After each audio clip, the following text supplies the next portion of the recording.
Estamos a 10 de enero de 2026 y las imágenes que nos llegan desde Irán son intensas.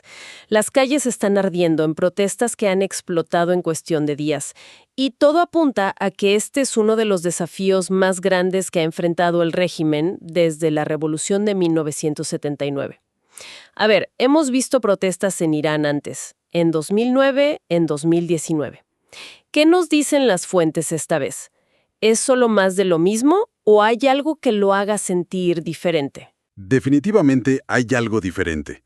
Fíjate que la sensación que transmiten las fuentes es que no estamos viendo una sola crisis, sino una colisión de varias crisis al mismo tiempo. Ah, ok. Es como si la crisis económica, la de legitimidad política, la de infraestructura básica, agua, energía, y una crisis geopolítica hubieran decidido chocar todas en el mismo punto, y cada una alimenta a las demás. Claro. Eso es lo que lo hace tan volátil. Una tormenta perfecta, entonces. Para entenderla, hoy vamos a sumergirnos en un montón de material. Tenemos informes de derechos humanos de Human Rights Watch y Amnistía Internacional, análisis de seguridad del think tank Critical Threats. Que son muy detallados. Sí. También reportes económicos del Financial Times y de ISIS, que es una fuente clave en petroquímicos. Hay resúmenes del Parlamento Británico, periodismo de The Guardian e Iran International, y hasta análisis de creadores de contenido en YouTube y una pieza de arte de protesta que se ha vuelto viral. La idea es, pues, desarmar esta crisis y entender qué hay detrás de los titulares. Y para eso, hay que empezar por el bolsillo de la gente. Ahí es donde todo estalló. Exacto. Vámonos al 28 de diciembre de 2025. La chispa que enciende todo esto es el colapso económico. Total. Las cifras que se manejan son simplemente brutales. Al rial, la moneda iraní se desplomó a 1.47 millones por un solo dólar. Es casi imposible imaginar cómo se puede vivir con eso. Es que no se puede. Y la inflación de los alimentos se disparó por encima del 70%. 70%. O sea, eso significa que el precio de la comida casi se duplica de un año para otro. Es una catástrofe para cualquier familia. Y lo más revelador de las fuentes es quién inicia las protestas. No son los estudiantes universitarios ni los activistas políticos de siempre. No. La primera ficha del dominó en caer son los comerciantes del Gran Bazar de Teherán, específicamente los de los distritos tecnológicos. Y ese es un dato clave, porque los comerciantes del bazar no son un grupo que salga a la calle por cualquier cosa, no. Tradicionalmente son pragmáticos.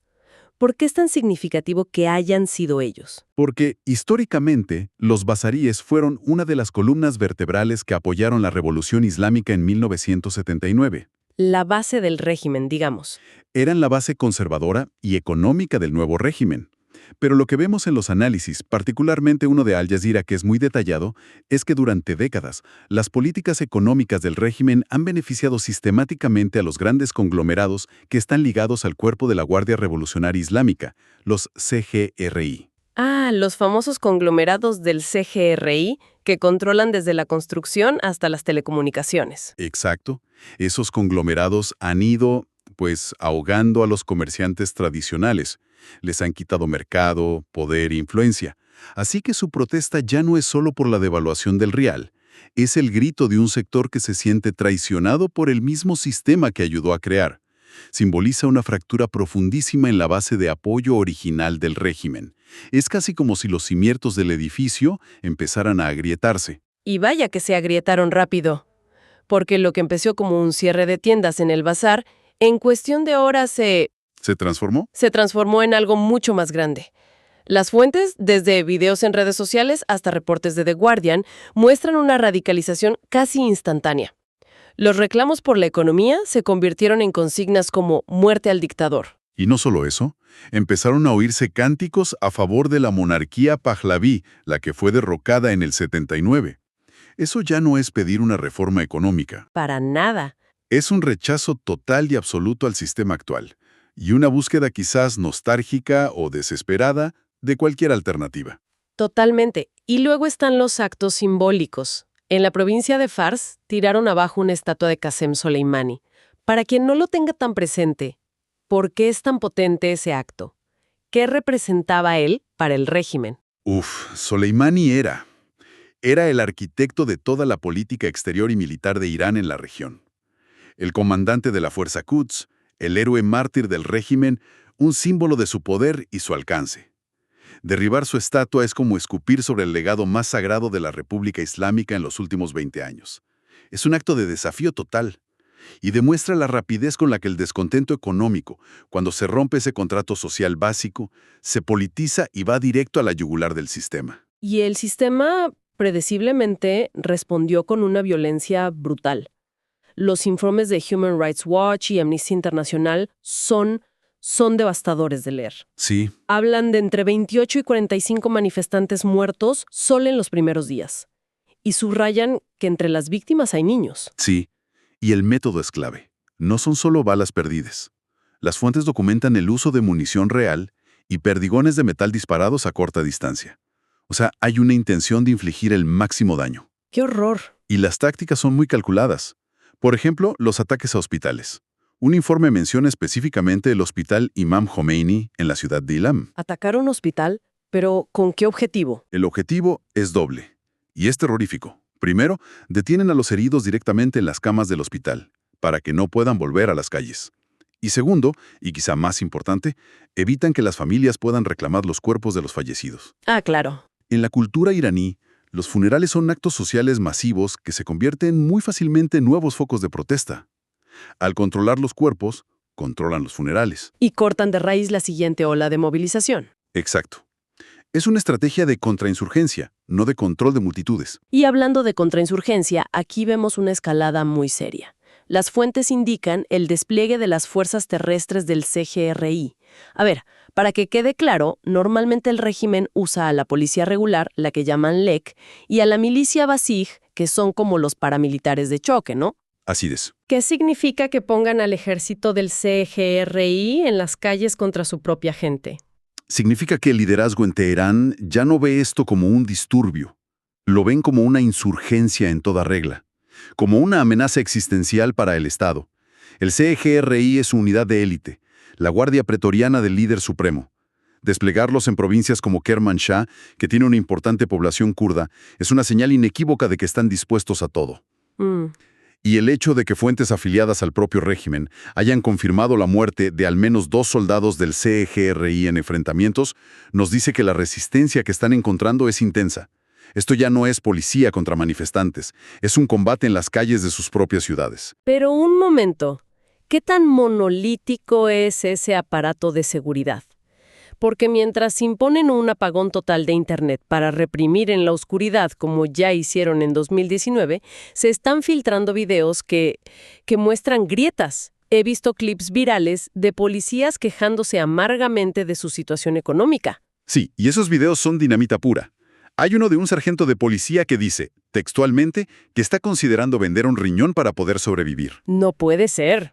Otro, un teniente en Bandar Abbas, muestra su recibo de sueldo, el equivalente a $171 al mes. Espera, ¿estamos hablando de los mismos policías que tienen la orden de reprimir a la gente? ¿Y al mismo tiempo se quejan de que no les alcanza el dinero, igual que los manifestantes? Eso suena a una contradicción explosiva. Es que lo es. ¿Qué tan leales pueden ser si están en la misma situación económica? Esa es la pregunta del millón, y una fuente de Iran International lo llama una erosión de la fuerza y una crisis silenciosa dentro del aparato represivo. La cohesión de estas fuerzas depende de una mezcla de adoctrinamiento ideológico y bienestar material. Cuando la crisis económica golpea tan fuerte que afecta a los propios represores, la lealtad se vuelve muy frágil. Claro. Y a esto hay que sumar los informes de la Organización de Derechos Humanos Hengao, citados por Critical Threats, que hablan de la detención de miembros de las fuerzas de seguridad en zonas kurdas por haberse negado a disparar contra la población. ¡Wow! Son casos aislados por ahora, pero indican que la orden de disparar a matar podría no ser obedecida por todos. La máquina de reprimir podría empezar a fallar desde adentro. Es increíble. Es que mientras las calles arden y el aparato de seguridad se resquebraja, el país literalmente se está hundiendo y quedando sin agua. ¿Cómo se llegó a este punto de colapso interno? Porque las fuentes apuntan a que esto va mucho más allá de la política. Mucho más allá. Hay un colapso estructural de fondo. Por un lado, las fuentes de ISIS nos hablan de una crisis energética brutal. Hay una escasez de gas natural que se agravó por ataques a la infraestructura el año pasado, y eso ha forzado el cierre de numerosas plantas petroquímicas. Y eso paraliza una de sus pocas fuentes de ingresos. No solo eso, afecta la calefacción y la electricidad de la gente en pleno invierno. Y esa crisis energética se cruza con otra que es, si cabe, más existencial, la del agua. He visto un análisis de la plataforma Solo Fonseca que es realmente alarmante. Dice que los embalses que abastecen a Teherán están en sus niveles más bajos en 60 años. Tan bajos que el propio presidente, Masoud Pezeshkian, ha tenido que advertir públicamente sobre la posibilidad de una evacuación parcial de la capital si no llueve pronto. Espera, ¿evacuar Teherán? Estamos hablando de una de las megaciudades del mundo, con más de 15 millones de personas en su área metropolitana. Que el propio presidente lo mencione como una posibilidad real es apocalíptico. Las fuentes explican cómo se llegó a una situación tan extrema. Sí, y el problema es literalmente profundo. El mismo análisis explica que décadas de sobreexplotación de los acuíferos subterráneos, principalmente para una agricultura intensiva y mal planificada. Como producir arroz en el desierto. Exacto. O pistachos en zonas áridas, ha provocado que el suelo se hunda. El fenómeno se llama subsidencia. En algunas provincias el hundimiento es de hasta 40 centímetros al año. ¡40 centímetros! O sea, el suelo se está desmoronando bajo sus pies. Exactamente. Y eso provoca un colapso de la infraestructura básica. Las tuberías de agua de Teherán tienen en su mayoría 100 años. Con el hundimiento del suelo, se rompen constantemente. Claro, me imagino. Se estima que el 25% del suministro de agua de la capital se pierde en fugas. Esto nos lleva a una paradoja devastadora que se menciona en varias de las fuentes. Un régimen que invirtió miles de millones de dólares en un programa nuclear para buscar estatus, Mientras dejaba que la infraestructura vital que sostiene la vida de su población, literalmente, se pudriera y se hundiera. la obsesión por la geopolítica los dejó ciegos a una crisis existencial que crecía desde adentro. Y como si la situación interna no fuera suficientemente caótica, a todo esto se le suma una presión externa que parece no tener precedentes.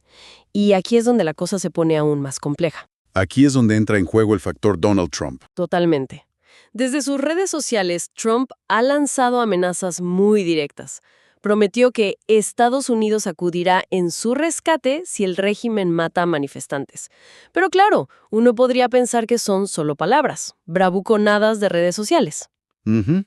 Sin embargo, las fuentes citadas en un análisis de VisualPolitik hablan del despliegue de unidades de élite de la Fuerza Delta cerca de la frontera entre Irak e Irán.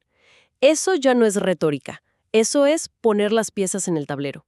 Y el contexto lo es todo para entender por qué esta amenaza es diferente. No se puede analizar en un vacío. Las fuentes lo dejan muy claro. Estas amenazas y movimientos de tropas vienen justo después de la captura del presidente de Venezuela, Nicolás Maduro, por fuerzas especiales estadounidenses a principios de enero. Cierto, la operación en Venezuela lo cambia todo. Completamente. Esa operación exitosa desde el punto de vista militar estadounidense le da una credibilidad a la amenaza de Trump que antes no tenía. Altera de forma fundamental el cálculo estratégico en Teherán.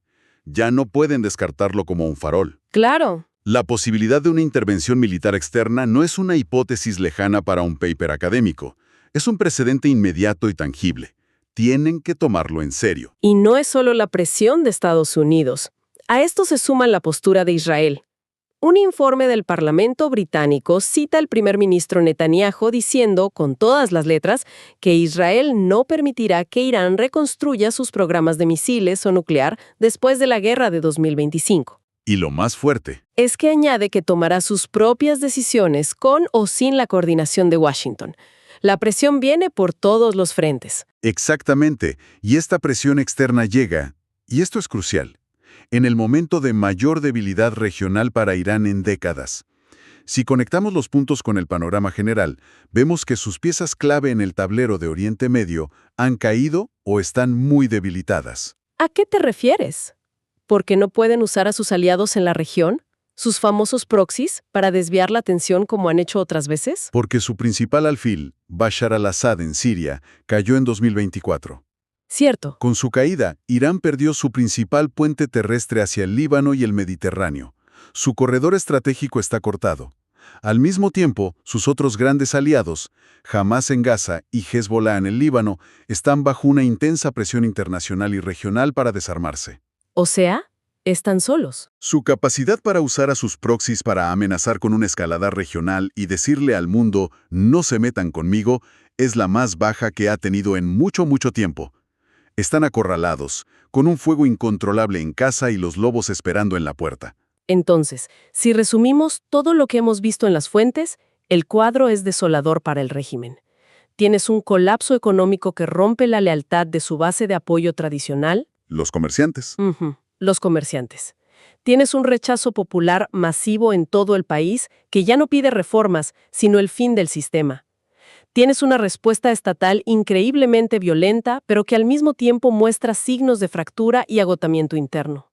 Y por primera vez, tienes una amenaza exterior directa, creíble y tangible que limita dramáticamente sus opciones de respuesta. Realmente es la tormenta perfecta. Es una síntesis muy precisa. Hay un análisis de Iran International que apunta a algo interesante. Dice que el régimen sobrevivió a la guerra con Israel de 2025 y que eso pudo haberles generado una falsa sensación de invulnerabilidad, de que podían soportarlo todo. Como un exceso de confianza. Exacto. Pero hay una diferencia fundamental. Aquello fue un conflicto externo. Y un conflicto externo puede usarse para unificar a la población, incluso a los descontentos, contra un enemigo común. Esto, en cambio, es una crisis de legitimidad interna. Es el pueblo contra el régimen. Y la gran ironía o el gran peligro es que interpretar esa supervivencia en 2025 como una victoria podría llevar al liderazgo a tomar riesgos aún mayores en 2026, subestimando por completo la profundidad del odio que su propia gente siente hacia ellos. Lo que nos deja con una reflexión final bastante inquietante. Las fuentes describen un régimen que ya no trata las demandas de su pueblo como protestas, sino abiertamente como una insurgencia que hay que aplastar militarmente. Un análisis mencionaba que el sistema que surgió de la Revolución de 1979, que prometía libertad y justicia, resultó ser para muchos iraníes igual o más nocivo que el anterior. Y mientras este levantamiento actual busca un cambio profundo, la historia de Irán, y sobre todo la presencia de potencias externas que ya se posicionan para intervenir, plantea una pregunta muy incómoda. ¿Qué garantiza que un nuevo sistema no reemplace simplemente una forma de control por otra, especialmente cuando hay tantos intereses extranjeros en juego? Es la pregunta clave. La lucha es por la autodeterminación, pero el contexto geopolítico amenaza con secuestrar ese futuro. No hay una respuesta fácil, y deja una reflexión muy abierta sobre cómo podría ser, o cómo le permitirían ser, a un posible Irán post-teocrático.